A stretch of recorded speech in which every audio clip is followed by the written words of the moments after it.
हिंदुस्तान के वीर राणा सांगा का अपमान कर समाजवादी पार्टी बहुत बुरी तरीके से फंस गई है। जब यह टिप्पणी की गई थी 14 तारीख में, तब से लेकर अब तक समाजवादी पार्टी बहुत सारे लोगों के निशाने पर है, बहुत सारे हिंदू संगठनों के निशाने पर है, बहुत सारे हिंदुओं के निशाने पर है और अब तो खुद यादव समाज भी अखिलेश यादव का बॉयकॉट करने लगा है। वहीं इस बॉयकॉट की लिस्ट में एक और नाम जुड़ गया। दरअसल समाजवादी पार्टी के सुल्तानपुर से सांसद हैं राम बुआल।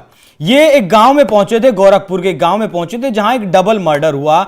वहां लोगों ने इन्हें गांव में घुसने नहीं दिया और समाजवादी पार्टी मुर्दाबाद के नारे लगाए, उल्टे पांव गांव से दौड़ा दिया और कहा कि जब तक माफी नहीं मांगी जाएगी तब तक वो किसी भी समाजवादी पार्टी नेता को गांव में घुसने नहीं देंगे। एक बार देखिए किस तरीके से ये सांसद साहब का विरोध हुआ।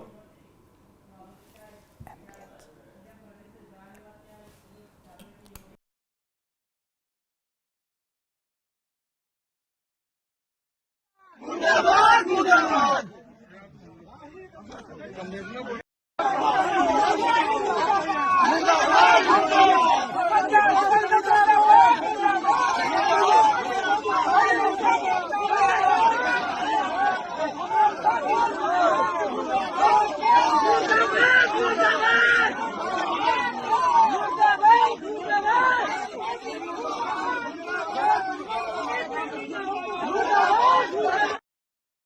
चोरी इलाके में एक घटना हुई। गांव का नाम था शिवपुर चखदा गांव।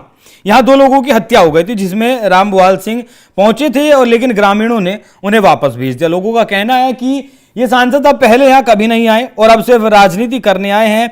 वहां के जो बीजेपी विधायक हैं उन्होंने भी हत्या का आरोपी है उसे समाजवादी पार्टी का कार्यकर्ता बताया और कहा कि चुनावों में वो समाजवादी पार्टी के लिए काम करता था। तो लोग इस गांव के बहुत ज्यादा नाराज नजर आए और सांसद को परिवार से मिलने नहीं दिया बल्कि उनके सारी बातों को अनसुना कर दिया और यह भी कहा कि इस तरीके की राजनीतिक रोटियां सेकने के लिए जिस तरीके से आप आए हैं वो अब यहां नहीं चलेगा। तो सोशल मीडिया पर भी लोग तरह तरह की प्रतिक्रियाएं इस वीडियो को सामने आने के बाद दे रही हैं। एक सोशल मीडिया यूजर लिखते हैं कि सुल्तानपुर सपा सांसद राम बुआल को लोगों ने गांव से दौड़ा लिया। राणा सांगा जी को गलत बोल सपा ने पड़ी लकड़ी ले ली। अभी तो आगे देखो इनके मालिक भी बहुत गलत शब्द उन्होंने लिखा है कि उसकी तरह दौड़ाए जाएंगे। तो इस तरीके से समाजवादी पार्टी के नेताओं का राणा सांगा के अपमान के बाद विरोध हो रहा है। इस विरोध के बाद करनी सेना ने भी कुछ ऐलान किए हैं। कुछ लोगों ने जो सांसद हैं रामजीलाल सुमन उनकी जुबान काटने का आदेश दिया, उस परिणाम घोषित किया।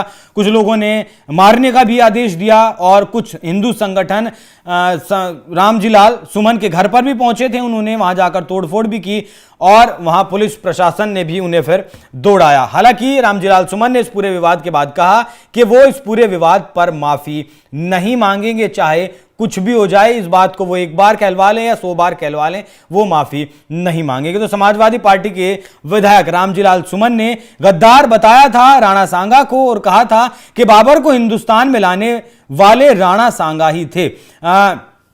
लेकिन इतिहास कुछ और बताता है। इतिहास बताता है कि बाबर को राणा सांगा ने 2 बार हराया था और जिसकी बात करते हैं उन्हें जो है मुझे नाम याद नहीं आ रहा है, उन्हें हराने के लिए बुलाया गया था बाबर को। उसे भी 3 लड़ाई में हराया है, उसके बेटे को भी बंदी बना लिया था राणा सांगा ने। तो ऐसे लोगों को राणा सांगा आखिर क्यों ही बुलाएंगे। और गद्दार शब्द जो कहा था उस पर हिंदू संगठन माफी की मांग कर रहे हैं रामजीलाल सुमन से, लेकिन रामजीलाल सुमन ने माफी मांगने से इनकार कर दिया है, जिसके बाद अखिलेश यादव और उनकी पार्टी का बहुत बुरी तरीके से प्रदेश में विरोध हो रहा है। इससे पहले अबू आजमी भी उन्हीं के पार्टी के विधायक हैं, महाराष्ट्र से आते हैं। उन्होंने भी औरंगजेब को महान बताकर सुर्खियां बटोरी थी, जिसके बाद औरंगजेब की कब्र को उखाड़ने की, औरंगजेब की कब्र पर बुलडोजर चलाने की बात सामने आई थी।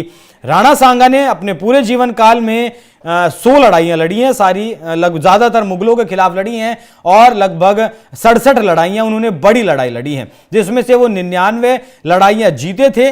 खानवा का एकमात्र युद्ध ऐसा था जिसमें राणा सांगा हार गए थे बाबर के हाथों। तो बहुत गौरवशाली इतिहास राणा सांगा का रहा है और राणा सांगा ही वो थे जिन्हें हिंद पथ का, हिंदुस्तान में हिंद पथ की उपाधि से नवाजा गया था। मतलब अपने वक्त में, उस वक्त में राणा सांगा से वीर कोई भी राजा उस वक्त हिंदुस्तान में नहीं हुआ। और ऐसे वीर सपूतों को, इस देश के वीर सपूतों को समाजवादी पार्टी के सांसद और खुद समाजवादी पार्टी गद्दार का तमगा देते हैं, जो ये देश अब बर्दाश्त नहीं करेगा। बाकी इस पूरी खबर पर क्या कुछ आपकी राय कमेंट करें, में जरूर बताएं। धन्यवाद।